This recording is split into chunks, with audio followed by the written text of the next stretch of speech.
I cheated with my coworker, got exposed at Christmas in front of my whole family, and thought the divorce was the main event.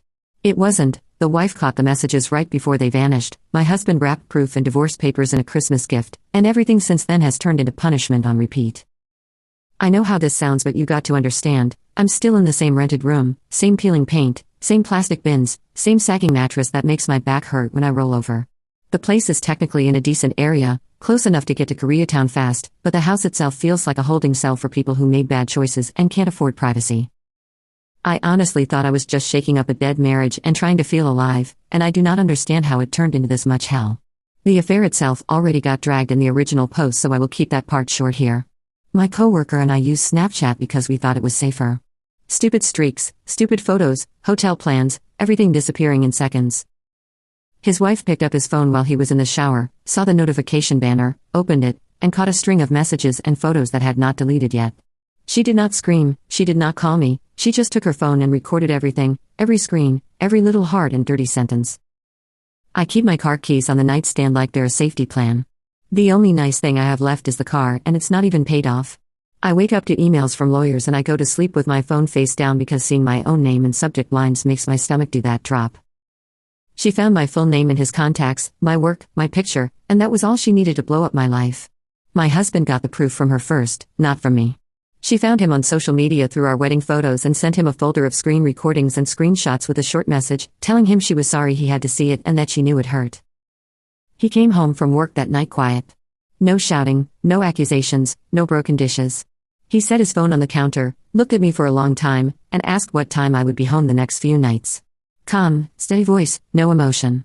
I thought he was in shock. I told myself I could explain that things between us were already falling apart, that I just needed to feel wanted again, that I was basically doing him a favor by forcing us to face reality. I did not confess. I went on autopilot. I cooked, I cleaned, I kept talking about holiday plans, and he sat on the couch scrolling. I checked our phone plan to see if he had called a lawyer, but he had switched to Wi-Fi calling. I told myself it meant he was still deciding. I told myself he would explode, then we would have a massive fight, then maybe therapy, maybe separation, something that looked like a normal messy story. Instead he just watched me, and every time my phone lit up his eyes flicked to it, then back to the TV. His silence felt heavier than any yelling would have. I tried to save my own image with my coworker's wife, which was pathetic. I wrote her this long message about how our marriage had been cold for years, about how I felt unseen and lonely, about how my husband and I were barely talking and I just wanted to feel alive again. I said I was sorry she got hurt, but that we had all been ignoring problems for too long. I expected some kind of woman-to-woman understanding. She replied once. She said I was not a friend, not a broken person who stumbled, just the person who chose to send her husband hotel selfies behind her back. She told me she was sending everything to HR and that she hoped my husband cleaned me out. Then she blocked me. Instead of facing what I had done, I started building a story for everyone else. My parents, my siblings, my friends, they only saw that my husband had gone cold and quiet. I told them he was stressed over money, that he had become controlling, that he was picking fights, and I did not know why. I cried to my mother over the phone in the grocery store and told her I felt like I was walking on eggshells. I told my friends he was tracking my location, which he was not, and that I was scared he might blow up at Christmas. They rallied around me. One friend said I could come stay with her if anything got worse. Another said she always thought he was too calm and that calm people were the ones who snapped. I let them think I was the one at risk. The closer we got to Christmas, the more desperate I got to keep the story on my side. I told my siblings that if he seemed distant at the family gathering, it was because he had been calling his mother behind my back and letting her criticize me. I hinted that he might be cheating, turning my own choices into his. My father actually pulled me aside and told me to write down anything that felt abusive so we could talk about a plan. I nodded and pretended to take notes in my phone while my husband sat in the living room playing cards with my nephews, smiling and laughing like nothing was wrong. The whole time he knew exactly what I had been doing with my coworker, and he let me sit there and dig deeper. Christmas morning at my parents' house is always loud and messy. This year it felt like a trap I had walked into without seeing it. We passed gifts around the room, kids tearing paper, my mother crying over a framed photo, my father holding up a new jacket. My husband handed me one last box, medium-sized, wrapped better than anything I had bothered with. There was a little bow and a tag in his handwriting. My name, a small heart. Everyone looked at me, expecting jewelry or something romantic to fix whatever tension they had picked up on. I opened the lid and found a stack of printed screenshots and a manila envelope on top of a set of legal papers with my full name and his. The first page staring up at me was a screenshot of me in a hotel mirror, wearing nothing but a towel, with a caption I cannot even bring myself to repeat here. He did not yell. He did not swear. He just said, in the same calm voice he had been using all month, that he thought I should open my present in front of the people I cared about most so there would be no more lies. My mother's hand flew to her mouth. My father's face went from confusion to something I had never seen on him before. My siblings leaned forward to look. I tried to flip the pages over, tried to shove them back into the box, but it was too late. The photos, the Snapchat texts, the hotel reservation confirmations, the printout of our work logins at the same hotel Wi-Fi, all of it sat there in my lap while my husband pulled the divorce papers from the envelope and set them on the coffee table. He said he had already filed, that it was a no-fault state, and that he just needed my signature and my lawyer's information. I tried to speak, to say it was not what it looked like, which sounded stupid even to me. I said our marriage had been dead for years, that I felt invisible in our own house, that the coworker had just given me something to look forward to.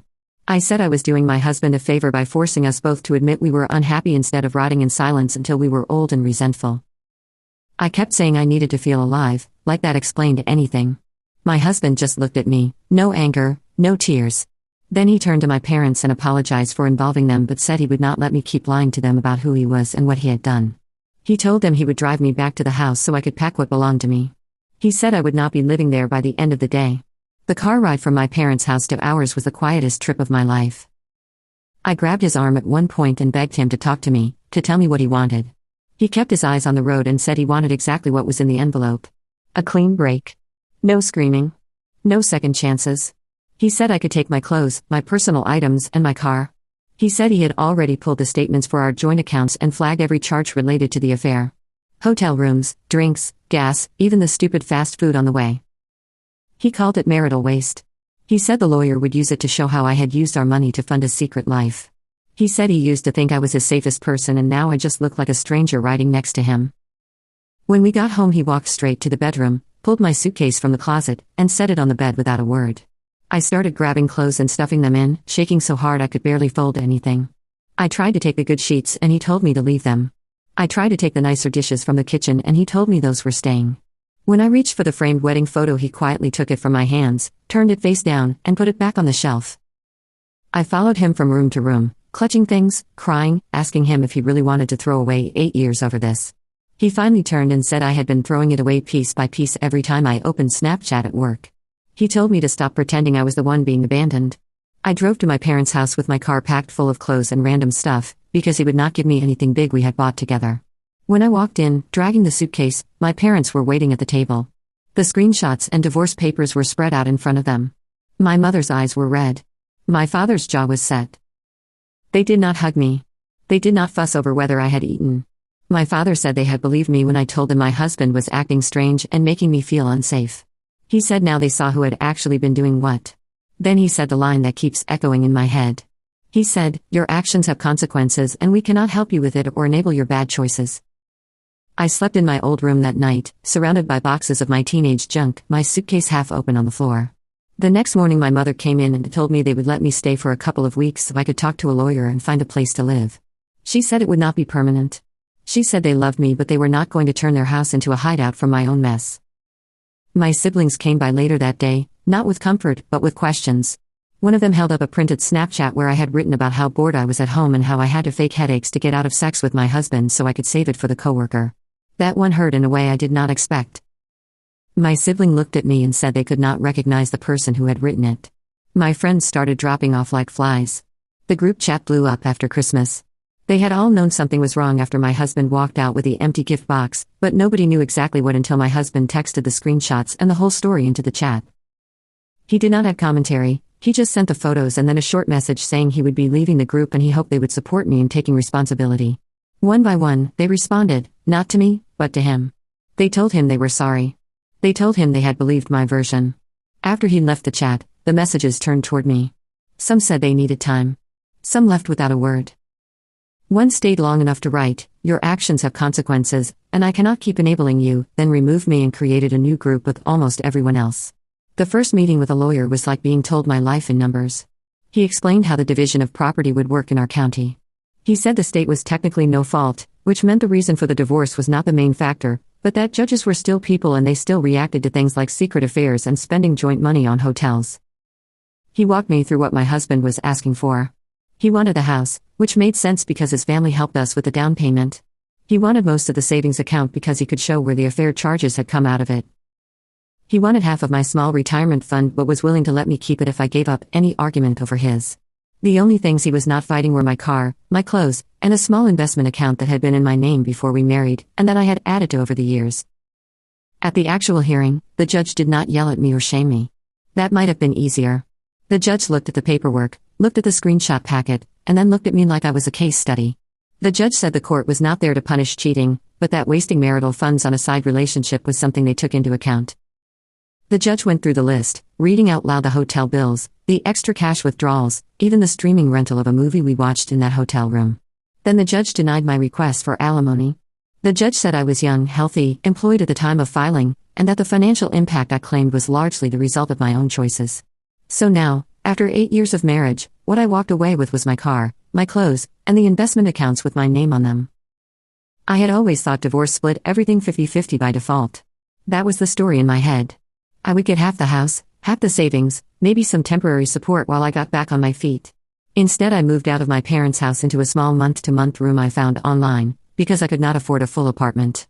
The landlord did not know my story yet, she just saw a clean credit report and a decent car and a woman with a polite voice. My parents helped me carry a few boxes in, then stopped in the doorway and told me again that this was where their help ended for now. My mother hugged me but her arms were stiff. My father looked me in the eye and repeated, "Your actions have consequences, and we cannot help you with it or enabling your bad choices." Then they left me there, in a room with mismatched furniture and peeling paint, with my life in plastic bins. Work was the next hit. HR called me in the week after the divorce hearing. I thought it was about some year-end paperwork. Instead, I walked into a room with my supervisor, an HR rep, and a printed copy of our company's policy on relationships between employees. They had the screenshots. Someone, obviously his wife, had sent them to the generic HR email with a detailed timeline of when we had been on the clock and in hotels, when we had used work phones to message, when we had swapped shifts to meet. HR asked if they were real. My voice caught and I nodded once. They told me it did not matter that we were both adults, that the relationship was consensual, that no direct reporting line existed between us. They said it created a hostile environment, that it opened the company to liability, that it broke the policy. My coworker, the affair partner, got a written warning and mandatory ethics training. I got a choice between resigning or being terminated. HR said I had been the one sending some of the more aggressive messages about meeting on company trips. They said I had used my company card for at least 2 meals during those trips that were clearly personal, which made it a misuse of funds. He, apparently, had already gone to them weeks earlier and said he had become too friendly with a colleague and wanted guidance, which they now framed as him trying to correct things. I sat there, staring at the table, listening to them explain why my version of the story made me look like the main problem. I signed the resignation papers because they said it would look better for me in the long run. On my way out, security collected my badge and walked me to the elevator while people I had joked with in the break room watched and pretended not to. By then, the story had spread beyond family and work. Someone posted about the Christmas reveal in a local community group. They did not use my name, but the details were clear enough for anyone who knew us. The post talked about a husband wrapping up evidence of his wife's affair and serving her divorce papers in front of her whole family during gift opening. The comments were brutal.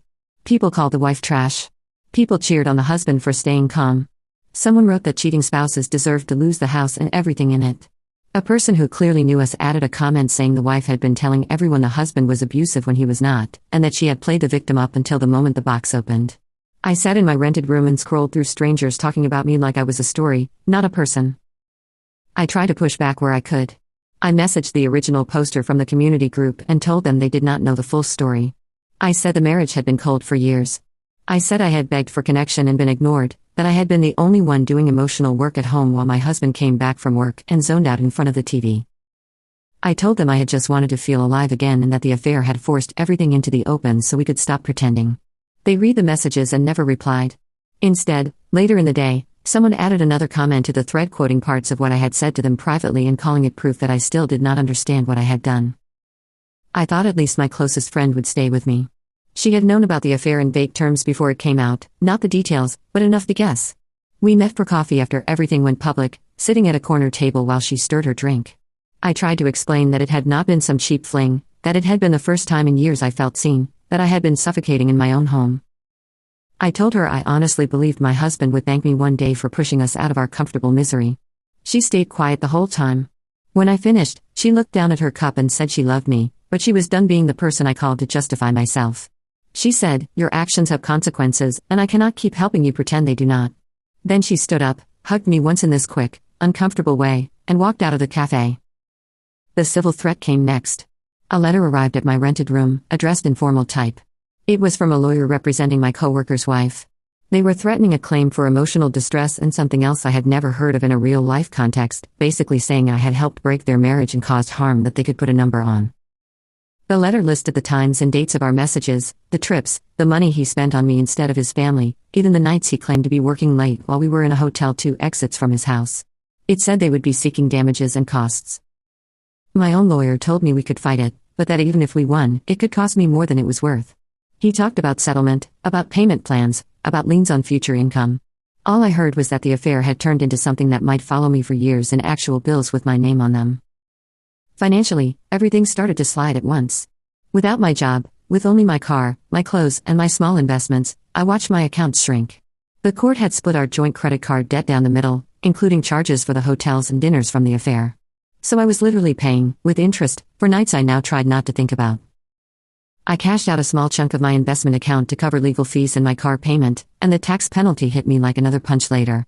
Every time I thought about the fact that the affair had started with some flirty snaps at work, some jokes about how dead we both felt at home, it felt unreal that it had turned into me sitting on the floor of a rented room, sorting bills into piles marked late and almost late. My parents kept their boundary. They did not swoop in to fix it when I hinted that I might need help with a civil case or a loan for a deposit on a better place. We met for dinner once at a chain restaurant near their house, regular menu, no extras. I tried to get my mother alone in the bathroom to talk about money, but she looked at me in the mirror and said she could not drain their savings because I blew up my life. She said again, quietly but firm, "Your actions have consequences and we cannot help you with it or enable your bad choices." It felt bizarre hearing that sentence over and over from different mouths, like everyone had agreed on a script I had not been given. I thought maybe I could at least rebuild my career somewhere else. I started applying for jobs in other counties, anything at all that matched my skill set. I got a few interviews. Those went fine until they got to the part about why I left my last job. I tried to keep it vague, said there had been a disagreement, said I was looking for a better fit. At one interview, the manager looked at something on her tablet, then back at me, and asked if there was anything I wanted to disclose about leaving over a relationship with a coworker. My stomach dropped. After the interview, sitting in my car, I searched my own name and the company on my phone. Somewhere along the line, someone had connected the dots and posted about the HR scandal on a gossip site that employers clearly read. The job offer never came. The room I rented turned into a strange kind of prison. My landlord was fine, distant but polite. The other tenant in the house barely spoke to me until one night she knocked on my door with her phone in her hand and asked if the Christmas divorce story online was about me. She had seen the post in the local group, then seen a separate post on a relationship forum where someone had reposted the same story with added details. She put it together from my car, my story about leaving a marriage, and my former job. I did not know what to say. I nodded once. She shook her head and told me she would be careful who she brought around because she did not want drama in the house. As if I was some active threat, not just a mess sitting in a small room. My coworker, the affair partner, did not reach out the way I secretly expected. In my head, there had always been a version of this where we both left our marriages and ended up together, broken, maybe, but still choosing one another. Instead, he went back to his wife for a while, then, from what I heard through the workplace rumor chain, started seeing someone else from another department on the side. He kept his job. He kept his house. He kept his image mostly intact, at least compared to mine. I was the one who got walked out by security, who got labeled the problem. When I ran into him once outside the store near my old office, he nodded like I was an awkward acquaintance and walked past me holding a bag of groceries and his phone. No apology. No real eye contact. The only place I thought I might get some kind of support was online. I had already been reading the relationship subs for years. So I wrote a long post on an ADA forum, laying everything out. I wrote about the distant marriage, the affair, the Snapchats, the Christmas reveal, the divorce where I lost almost everything, the civil threat, the job loss, the family stepping back. I wrote about how I felt like I had done my husband a favor by forcing us out of a dead situation. I ended it with a question I had been chewing on alone in that rented room. Ada for believing everyone is punishing me way beyond what I did. The replies came fast and they were loud. The top comment had thousands of upvotes and started with, "Yes, you are the asshole." That person wrote that I had not just cheated, I had lied to everyone around me, played victim, tried to smear my husband as abusive, used company resources to fuel the affair, and now wanted pity because the natural consequences were piling up. Another reply said I had set off a bomb in the middle of my own life and was standing in the rubble asking why it hurt to breathe. Someone else wrote that they hoped my husband found peace and that my story would serve as a warning to anyone thinking secret messages were harmless. Some comments speculated about where I lived. One person said they knew exactly who I was and that they had seen me at a local bar with my coworker months before. That one made my chest feel tight. After that thread, some of the fallout got worse in bizarre ways. A cousin I had not spoken to in months messaged me a link to my own Ada post with a simple line, "This you." My landlord mentioned, casually, that she did not want extra guests over and that she had heard I had a talent for inviting chaos. An old neighbor sent me a screenshot of a private group chat where my story was being dissected as a morality lesson, complete with people arguing over whether my husband's Christmas reveal was petty or brilliant. None of them knew me beyond hello in the driveway and maybe sharing a snow shovel once. Now they had opinions on my entire life. I tried therapy for a bit at a low-cost clinic. I thought it would be a place where someone would finally say I was not a complete monster, that I had just made mistakes. The therapist listened, asked questions, then said something I still cannot shake.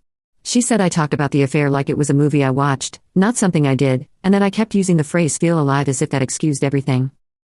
She pointed out how I kept saying things happened to me, like getting exposed at Christmas, losing my job, my parents stepping back, without fully owning that I had set all of those events in motion. She did not call me evil. She called me avoidant. She told me I was good at telling a story where everyone else was unreasonable. I stopped going after a few sessions. I told myself it was because I could not afford it, but the truth is I did not like sitting in a room where someone refused to buy my version. Holidays came around again and I was still in that same room, with the same bins, the same sagging mattress.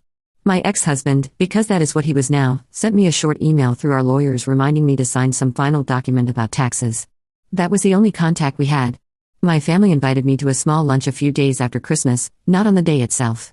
My mother explained they were keeping actual Christmas quiet this year, that everyone needed calm, that it felt safer. When I arrived for the lunch, I saw my ex-husband's car in the driveway. He was in the kitchen, chatting with my father and brother, helping carve a roast. I froze in the doorway. My mother pulled me aside and explained that they had stayed close to him, that he had been kind and honest, and that they were not going to cut him off just because I could not stand to see him. I did not eat much at that lunch. I sat at the table while my family talked to him about his new job, his new apartment, the hobbies he had picked up. When he left, he nodded at me like I was a distant acquaintance. My sister walked him out and hugged him in the driveway. My parents watched from the window with sad smiles. I went back to my room at the rental house that afternoon and just sat on the floor. It felt surreal that my own family now felt more comfortable inviting my ex-husband to Christmas week than their own daughter on the actual day. When I called my sister later to ask how that made sense, she said they could not reward my behavior and that if I wanted to be in the center of their lives again, I would have to accept that it would take years of consistent change. The worst part is that something new keeps breaking every time I think the spiral has settled. I got a letter recently from a licensing board tied to my field. I had forgotten that my job was not just a job, it was tied to a professional license, something that had always felt like paperwork in the background. My coworker's wife had filed a complaint there too. She wrote that I had used my position to pursue an inappropriate relationship, that I had blurred lines with a colleague in a way that might have affected clients, that I had misused company time. The board is now reviewing my case. There is a hearing scheduled in a few months. If they decide against me, I could lose the ability to work in the field at all, not just at that company. So that is where things stand now. I am in a rented room with my car, my clothes, and the investment accounts that get smaller every time a bill comes due. My ex-husband has the house, the stability, and my family's respect. My coworker went back to his life long enough to pull another woman into the same pattern, proving I was never special to him, just convenient. My name circles online in threads and group chats where strangers pick apart my choices. There is a possible civil settlement hanging over my head and a professional board deciding if I get to keep doing the only work I know how to do. People keep telling me in different words that my actions have consequences and that they will not help me dodge them. The story is not wrapped up, there is no lesson learned ribbon on it, there is just this sense that something else is already on its way toward me, and I have no idea what it will take when it hits. My parents still talk to me, but it's polite, scheduled, like I'm an aunt who visits, not their kid who used to walk into the kitchen and steal fries off their plate. If I call my mom too late, she lets it go to voicemail. If I text my dad more than once, he replies with one sentence and no emoji, like he's training me with a clicker to stop asking. The last time I tried to hint that the civil demand letter was getting bigger and I might need help with a payment plan, my mom stared at the menu at a chain place in Glendale like it offended her and said she wasn't draining their retirement because I wanted attention in hotel rooms. My dad looked at me and said the line again, flat, like he was reading it off a card: "Your actions have consequences, and we are not helping you hide from them." Then he waved the server over and ordered water, no lemon, like the conversation was done, and so was I. When I drove back to my rental house, I sat in the car for a long time because going inside meant hearing the other tenants' TV through the wall and pretending I didn't exist. The job hunt has turned into this humiliating routine where I polish up my resume, rehearse my calm voice, and then get hit with a look that says they already know. I had an interview in downtown Louisiana in a glass building that smelled like fancy lobby candles, and I told myself this was my reset. This was where I would show up like a normal person who made a mistake and moved on. The manager asked about fit and values, and I nodded and smiled until my cheeks hurt. Then she slid her tablet a little closer, not all the way, just enough for me to see a blurred screenshot, and she said she needed me to clarify something about leaving my last workplace due to inappropriate conduct. I felt my throat lock. I didn't deny it. I couldn't. She didn't raise her voice, she didn't shame me, she just said they couldn't take the risk and thanked me for coming in. I rode the elevator down with a guy in a suit who kept glancing at my face like he recognized me, and I kept staring at the floor numbers like they could save me. Outside, on the sidewalk, my phone buzzed with an email from a recruiter I'd been talking to, short and sweet. They were moving forward with other candidates, and I knew what that meant. I sat in my car and searched my own name again and found a repost of the Christmas reveal story on a local forum with fresh comments from that morning, like it was news. I thought the internet moved on fast. I thought LA had bigger things to do than keep chewing on a divorce gift box, but it's still there, still popping up, still getting shared like a funny clip. How did this turn into a thing strangers can use to entertain themselves on their lunch break? How do you outrun a story once it's attached to your face? How am I supposed to rebuild anything when people can find the worst thing I ever did in 10 seconds? 2 days after that interview, I got served again, not at home, not quietly, but in public like someone wanted witnesses. I was in Koreatown grabbing coffee because it's one of the few places I can sit without thinking about my ex's kitchen, and I was trying to look normal, like a person with a schedule and a plan. I walked out with my drink and a guy stepped into my path, mid-30s, clipboard, clean shoes, the kind of guy who looks like he knows exactly where he's supposed to be. He said my name out loud, not loud enough for the whole block, but loud enough for the 2 people behind me to hear it and look. I froze. He smiled like this was just business and handed me an envelope. I didn't take it right away. I stared at it like it was going to bite me. He laughed. He actually laughed. Then said, "Damn, you're the Christmas box lady, right? Hell of a holiday." Then he tilted his head like he was amused by his own joke and added, "Sign here, or don't, it still counts." He pointed at a line on his clipboard. My hands shook so hard I nearly spilled my coffee. The 2 people behind me didn't move, they just watched like this was a street performance. I signed. He thanked me like I'd done him a favor and walked away. I sat in my car and opened the envelope, and it wasn't just the civil threat letter anymore, it was a filed complaint, thicker, more organized, with exhibits labeled out like someone had done homework on ruining me. It listed dates, hotels, screenshots, and then it had printouts of online posts, including the Ada thread, like my own words were now evidence that I didn't understand what I did. My lawyer didn't sound surprised when I called. He sounded tired. He said they were going to push hard for a settlement because fighting it would cost money I don't have. He said we could try to get parts thrown out. But he also said something that made my stomach twist. He said even if they lose in the end, they can still make my life expensive in the meantime. When I hung up, my phone buzzed again, not a call, a message from my mom that just said dinner Sunday, 2 o'clock, not late. That was it. No heart. No love you. Just a time slot like I was a dentist appointment. I stared at the message until my eyes hurt, and then I deleted it, then fished it back out of deleted because I realized if I didn't show up, it would turn into another lecture about how I can't be trusted. Sunday at my parents' place wasn't even a real family dinner. It was leftovers and a quiet table and everyone watching their own plate. My mom kept her hands busy, clearing dishes that weren't dirty yet, folding napkins that didn't need folding. My dad asked me about my job search in the tone he used to use when I was a teenager, and he already knew I'd failed a test. I told him about the interview and the served papers, and my mom flinched like I'd said something gross at the table. My sister didn't look at me much.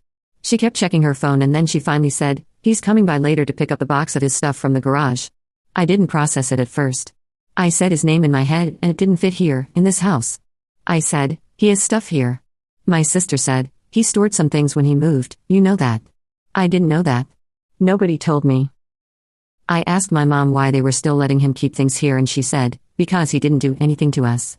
Then she said it like she was explaining it to a child, "You did." When my ex showed up, he walked in like he belonged, like this was still his family too. My dad shook his hand. My sister hugged him. My mom smiled at him, a real smile, and asked about his work. He nodded at me, Just a nod, no anger, no sadness, like I was a neighbor he didn't want to get stuck talking to. I sat there and watched my family talk to him about his new apartment, his new gym, his new routine. My dad actually laughed at something he said, a full laugh, then clapped him on the shoulder and said, "You were better off, honestly." I wasn't even in the conversation and I still felt it land on me. When my ex left, my mom handed him a container of leftovers like he was still one of her people. When the door closed, my sister looked at me and said, "Do not start." I didn't. I couldn't. I just stood up and left without dessert because my throat felt too tight to swallow anything else and I didn't trust myself not to say something that would make them all look relieved to see me go. That night, back at the rental house, my landlord knocked on my door and didn't wait for me to say anything before she spoke. She held her phone in her hand like it was a badge. She said she needed to protect the house vibe, her words, and that the other tenant had complained about attention around the property. I didn't even understand what she meant until she tilted her phone toward me and I saw the local group post again, the Christmas reveal story, and underneath it someone had commented a photo of my car in this exact driveway. I felt my face go hot. My landlord said she wasn't accusing me of anything, she just didn't want randoms showing up and she didn't want police calls and she didn't want neighbors gossiping. She said she was going to raise my rent next month because risk costs money. I stared at her and said I couldn't afford that. She shrugged and said, "Then you should have thought of that before you went viral." She didn't say it mean, she said it like it was obvious, like I was the weird one for being upset. After she walked away, my phone buzzed with an email from a staffing agency, subject line "update on your placement," and the first line said they were withdrawing me from consideration. I called the number and the woman on the other end didn't sound angry, she sounded annoyed, like I'd wasted her time, and she said they did a quick search and they weren't moving forward. I hung up and stared at my wall until my eyes went blurry. If I can't keep my room, where do I go? If my own driveway can show up online, what is even private anymore? If everyone gets to punish me forever, when does it stop? I got an email from the licensing board with a hearing date that had moved up. The original notice was already bad, the new one felt like someone tightening a knot. They wanted me downtown, in person, business hours, and they wanted documents from me, explanations, statements, proof of remediation, like I could take an online class and wash this off. I wore my most boring outfit on purpose, hair pulled back, no makeup, like looking plain could make me look less guilty. The board office was in one of those buildings where the lobby security treats everyone like they're trying to sneak in. I sat in a waiting area with beige chairs and a big seal on the wall, and I watched people come and go with folders like they were in trouble too.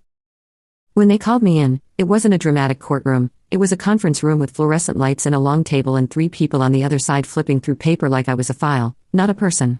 One of them slid a stack toward me. It had screenshots, HR documents, and printouts of the online posts, including my own words where I'd said I thought my husband should thank me. The person in the middle said they weren't there to talk about my marriage, they were there to talk about judgment and ethics. I said the relationship was consensual. I said it didn't affect clients. I said I never put anyone at risk. The person on the left tapped the HR letter and said I misused company resources and time, and that alone was a problem. Then the person in the middle said they were placing a temporary hold on my license while they reviewed everything, not a full suspension yet, but I couldn't practice until the hearing was done. I tried to keep my face still and failed. I asked what I was supposed to do for money, and the person on the right looked at me like that wasn't their problem and said, "You should have considered that earlier." No anger, no yelling, just this calm tone that made it feel final. I walked out of the building and stood on the sidewalk in downtown Louisiana with my hands shaking so hard I couldn't unlock my car right away. I sat in the driver's seat and pressed my forehead against the steering wheel because my brain kept trying to pretend I could fix this with one good conversation. Then I did something desperate and stupid. I went into a police station near there and told the front desk I was being harassed online and someone had posted my car and where I lived. The officer behind the desk looked me up and down, then typed something, then looked at me again with a face that said he'd seen this kind of mess before. He laughed. He actually laughed. Then said, "So you're famous now." Then he leaned back and said, "Stay off the internet and maybe stop doing stuff people want to post about." I stood there with my mouth open like I was waiting for him to realize I was serious. He didn't. He handed me a pamphlet about online safety like I was a teenager and told me to make my accounts private. I walked out feeling smaller than when I walked in. Outside, my phone buzzed again, and it was a notification from my bank about a return payment because I'd miscalculated my balance by less than $50. I sat on the curb in the middle of LA traffic noise and stared at that notification like it was a joke. That night I did the one thing I keep doing even though it keeps hurting. I went back online. I told myself I would be careful, I would be anonymous, I would just vent into the void like everyone else. I wrote a shorter post this time because I thought maybe if I sounded less defensive, people would hear me. I didn't even talk about feeling alive. I wrote about the license hold, the rent increase, the served papers, the way my family invites my ex into their house like he's the one who needs comfort. I wrote that I knew I messed up, but I didn't know how I was supposed to survive if every part of my life kept getting hit. I wrote it like a confession and hit post and watched the replies roll in like a wave. The top comment said, "Yes, you are the asshole, and the fact you're still asking proves you learned nothing." Another said, "You didn't just cheat, you lied and tried to paint him as dangerous, and now you're mad people believe their eyes." Another said, "You used work time, work money, and other people's trust, and now you want a pity party because you can't afford a studio in LA." Someone posted, "I hope the board takes her license, she's a risk." Someone else said, "This is not punishment, this is math." Then a commenter dropped a detail about my neighborhood that wasn't public in my post, and my chest went cold. I refreshed and saw another reply, "I know exactly who this is, saw her crying in a Koreatown parking lot with papers in her hand." I deleted the post. It didn't matter. Screenshots exist. It's always screenshots. I sat on my bed and stared at my phone until my eyes watered, and I kept thinking about how I used to believe disappearing messages meant safety, and now nothing disappears at all. What did I think would happen when I turned real people into a secret? What did I expect after I blamed my husband for things he didn't do? Ada for thinking this is way past what I did. The next morning I found out what way past looks like in LA, because someone turned my story into a short video. I didn't search for it, it got sent to me by a cousin I'd barely talked to, no words, just a link. It was one of those reenactments where people act out stories with captions and dramatic music, except it wasn't dramatic, it was mocking. The creator had a fake gift box and fake printed screenshots, and they did a smiling impression of a calm husband handing it over. The comments were full of people cheering, calling it iconic, saying he should sell gift boxes as a service. Somebody said the cheating wife deserved to be homeless. Somebody said they wished they could have seen her face. Somebody else said they were in LA and hoped they ran into me for content. My hands shook so hard I dropped my phone on the floor. Then my phone buzzed again, a message from my landlord, "We need to talk about visitors." I hadn't had visitors. I hadn't even had anyone bring me groceries. I opened the front door and saw two teenagers at the end of the driveway pointing at my car and laughing. One of them held up a phone like they were filming. I stood there frozen and they didn't stop. One yelled, "Christmas box!" like it was a punchline, and the other one laughed harder, then said, "Damn, she looks exactly like the posts." I slammed the door and locked it, and my whole body felt hot and electric like I was in danger even though it was just kids. I texted my landlord that I wasn't inviting anyone. She replied, "I don't want drama, handle it." Later that day I tried to leave the house to breathe and ended up being recognized again. I went to a grocery store in Silver Lake because it's farther from my usual spots and I thought it would be safer, and I kept my head down and grabbed what I needed and got in line. The cashier was scanning my items and then she paused and looked at my face longer than normal. She didn't say my name, she didn't need to. She leaned toward the bagger and whispered, "Not quiet enough," and the bagger's eyes widened. The cashier's mouth twitched like she was fighting a smile. Then she did smile, quick, and she said, "Rough year, huh?" I didn't respond. She laughed, an actual little laugh, and said, "My aunt sent me that story, I thought it was fake." Then she scanned the rest of my items like nothing happened. Behind me, a guy in line made a noise like he was amused and said, "Hell, I'd watch that movie." I walked out with my bags and my face burning. In the parking lot my phone buzzed again, an email from my bank titled Account Review Notice. I opened it and it said they were closing one of my accounts within 30 days due to risk management. No explanation, no appeal, just a polite goodbye like I was a bad customer. I sat in my car and tried to do the math on rent, legal bills, the civil case, and now moving costs if my landlord pushes me out, and the numbers didn't work. My lawyer called and said the other side had updated their demand. The number was higher. The tone was meaner. They wanted a payment plan, they wanted it signed fast, they wanted me to admit fault in writing, and they were hinting they could drag my ex into deposition just to make it uglier. My lawyer said they were playing hardball, and he said we could stall, but stalling costs money too. I hung up and drove to my bank branch in West Hollywood because I needed to see a person and not another cold email. I sat across from a banker who wore a nice watch and spoke in that smooth voice people use when they're saying no. I told him I needed my accounts open to pay rent. He said the decision was final. I asked him what risk meant. He said he couldn't share internal reasons. I told him I wasn't a criminal. He looked at me like he didn't care about that difference and said, "We are not making a moral judgment, we're protecting the institution." It sounded like the board, like HR, like everyone. When I stood up to leave, he added, like he was giving friendly advice, maybe keep a lower profile for a while. I walked out into the hot LA afternoon and felt like the city itself was pushing me around, like there was nowhere to stand without someone noticing. That same week the licensing board sent another packet, thicker than the first, and the subject line said additional materials. I opened it on my bed and the first thing I saw was a printed screenshot of a message I sent months ago, not to my coworker, not to my husband, but to my friend, the one who used to cover for me. It was a message where I joked about lying to my husband. I had forgotten it existed. I had deleted it on my side. Someone still had it. The packet also included a statement from someone at my old job, not HR, someone lower, saying they'd seen me and my coworker disappear on shifts and they felt uncomfortable. It included a complaint from a client, someone I'd worked with once, claiming they saw the online posts and now they questioned my judgment and wanted the board to protect the public. I wanted to scream. I didn't. I just sat there and watched my hands tremble over paper like paper was doing this to me instead of my own choices. My phone buzzed while I was still staring at the packet, and it was a notification from my landlord: "We are not renewing your month to month, you have 30 days. I read it 3 times because my brain kept refusing it. 30 days. No job. License on hold. Bank accounts being closed. A civil demand letter that wants my signature. How am I supposed to move in 30 days with what money? How do I find a new room when people can search me and decide I'm drama? How do I even show up to a hearing when I can't afford to park downtown?" I got served again, and this time it was at my parents' house, like someone was making a point. I showed up early because my mom had agreed to let me pick up some old documents I needed for the board, school records and proof of coursework, stuff I didn't even know I'd need until I was in trouble. I pulled up and saw my ex's car in the driveway again. My stomach flipped. I sat in my car and considered leaving, but I needed the papers and I was tired of acting like my life doesn't exist. I walked up to the door and before I could knock, it opened and my dad stepped out like he'd been waiting. He didn't invite me in. He stood in the doorway with his shoulders squared like a guard. Behind him, I could see my ex in the living room, sitting on the couch like he belonged there, talking to my sister.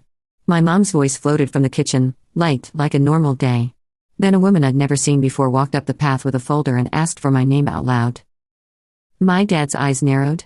I felt my whole face go hot. The woman held out the folder and said I'd been noticed for a deposition date connected to the civil case. My dad didn't say a word. He just looked at me like this was what I deserved to have happen on his porch. I took the folder.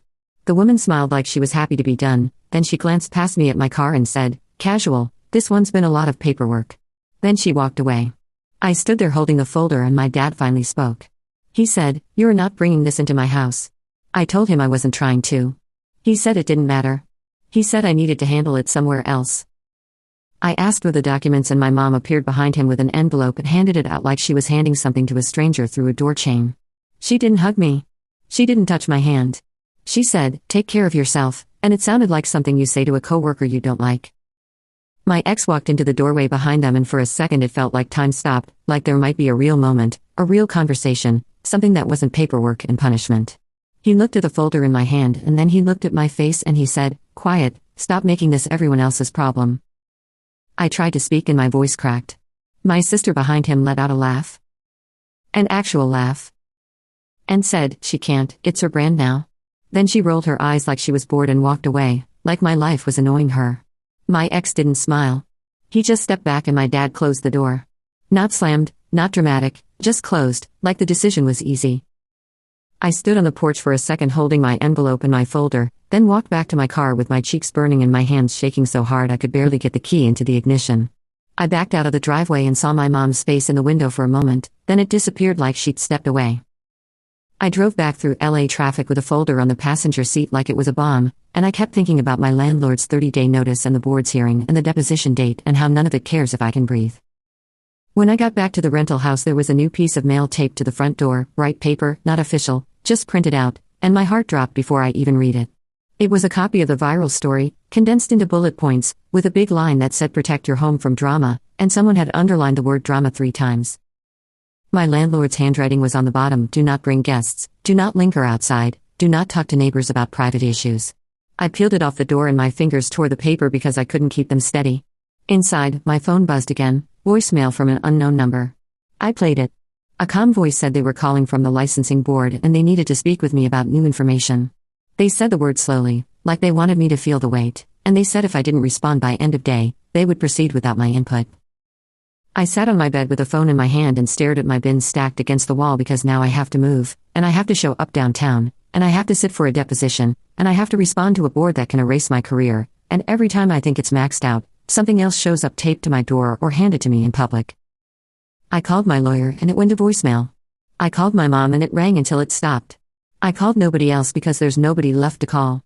Then I heard a knock, not my landlord's light knock, not the other tenant's quick tap, a firm knock that made my stomach drop, and I didn't move because I couldn't tell if opening the door would make it worse or just make it official.